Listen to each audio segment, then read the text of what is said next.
Double column cash book. तो double column cash book के अंदर दो कॉलम होते हैं, डबल लिखा हुआ है।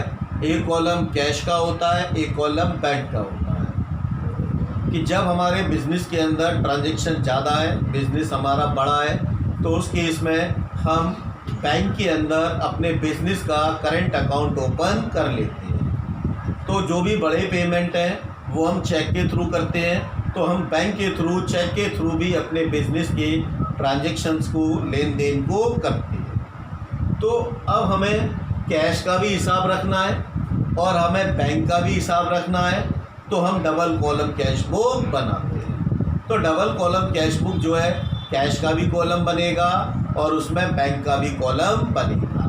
तो जब भी हमारा बैंक के साथ कोई ट्रांजैक्शन होगा तब हम उसकी एंट्री बैंक कॉलम में करेंगे और जो कैश का ट्रांजैक्शन होगा उसकी एंट्री हम कैश कॉलम के अंदर करेंगे। उसके फॉर्मेट से पहले मैं आपको एक बता दूं कि डबल कॉलम कैश बुक के अंदर एक कॉन्ट्रा एंट्री होती है जिसे हम बोलते हैं कॉन्ट्रा एंट्री।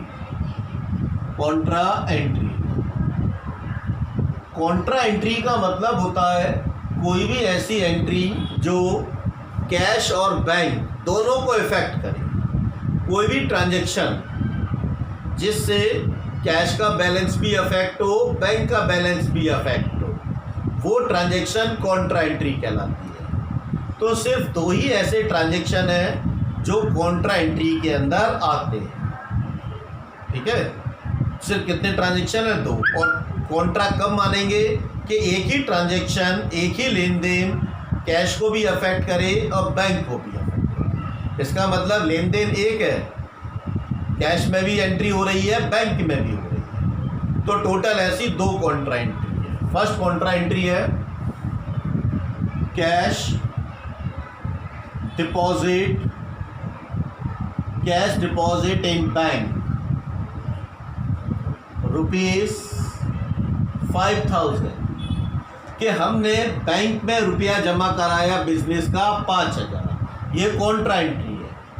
कैसे कॉन्ट्रा एंट्री है कि जब हम बिजनेस का पैसा बैंक में जमा करा रहे हैं तो बेटा हमारे बिजनेस से कैश क्या हो गया? कम हो गया।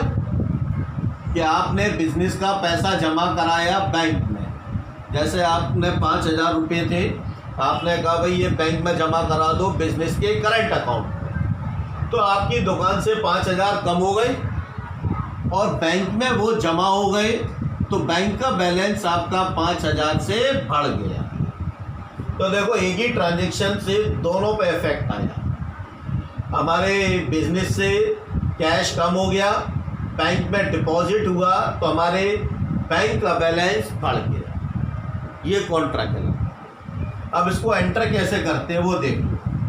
ये हमारी डबल कॉलम कैश बुक है। तो ये दो कॉलम होगा, ये कैश का, ये बैंक का, ये कैश का और ये बैंक का। ये प्लस साइड होता है बेटा।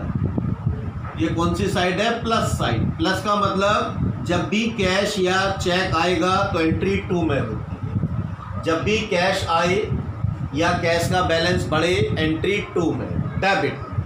जब भी बैंक का बैलेंस बढ़े या जब भी हमें चेक रिसीव हो तो उसका एंट्री भी बैंक कॉलम के डेबिट में होती है। जब हमारा कैश कम हो, हम किसी को पेमेंट कर रहे हैं तो एंट्री बाई में करते हैं। अगर हम किसी को चेक दे रहे हैं तो एंट्री बाई में करते हैं, तो इससे बैंक का बैलेंस कम होता है। तो यहाँ अगर ट्रांजैक्शन को रिकॉर्ड करूँगा तो इससे कैश और बैंक का बैलेंस बढ़ेगा। यहाँ रिकॉर्ड करूँगा तो इससे कैश का और बैंक का बैलेंस कम होगा। अब जैसे ट्रांजैक्शन था कैश डिपॉजिट इन बैंक 5000, तो कैश का बैलेंस क्या हुआ? कम। तो ये कैश का कॉलम है, एंट्री लिख दी मैंने कितनी? 5000। पर्टिकुलर में नहीं लिखा मैंने, अमाउंट लिखी है। बैंक का बैलेंस बढ़ा, ये बढ़ेगा यहाँ पर, यहाँ लिख दिए 5000। अब यहाँ पर एक LF का कॉलम होता है, उस LF के कॉलम में इसके सामने लिखोगे C, इन दोनों के सामने। C का मतलब कौन सी एंट्री है? ये कॉन्ट्रा एंट्री। C क्यों लिखा है? Contra entry. ठीक है। अब इसके सामने क्या लिखना है? देखो ये कैश के कॉलम में है, तो कैश के कॉलम में कैश नहीं आएगा, यहाँ क्या आएगा, बाई बैंक। कैश के कॉलम में है तो क्या आया, बैंक आया। यह अमाउंट बैंक कॉलम में है तो पर्टिकुलर्स में क्या लिखोगे, कैश। ये कॉन्ट्रा एंट्री तो दिखा रहा है कैश का बैलेंस कम हुआ है और बैंक का बैलेंस बढ़ गया। ठीक, एक कॉन्ट्रा एंट्री और है, कैश विड्रॉल फ्रॉम बैंक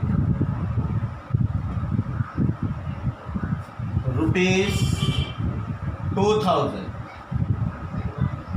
हमने कैश बैंक से निकाला कितना, 2000 फॉर ऑफिस।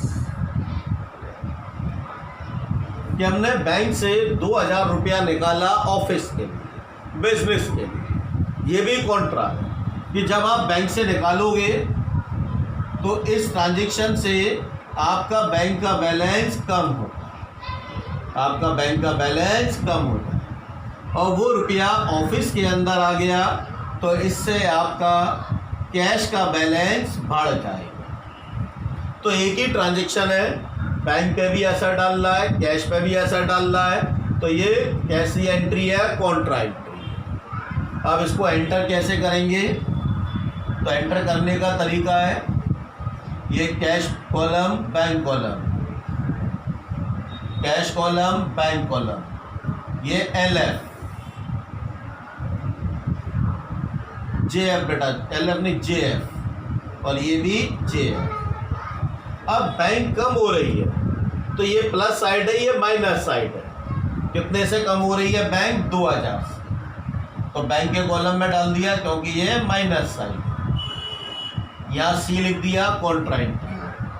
कैश का बैलेंस बढ़ रहा है तो ये प्लस साइड है, तो कैश के कॉलम में डाल दिया 2000, इसके सामने C लिख दिया, कॉन्ट्रा एंट्री। अब पर्टिकुलर्स में लिखूंगा, बैंक में अमाउंट है बैंक कॉलम में, तो बेटा यहाँ क्या लिखा जाएगा, कैश लिखा जाएगा। और ये कैश कॉलम में अमाउंट है तो यहाँ क्या लिखा जाएगा, यहाँ लिखा जाएगा बैंक। ये कॉन्ट्रा एंट्री है। तो पूरे चैप्टर में सिर्फ 2 ही कॉन्ट्रा एंट्री है, तीसरी कोई कॉन्ट्रा एंट्री नहीं।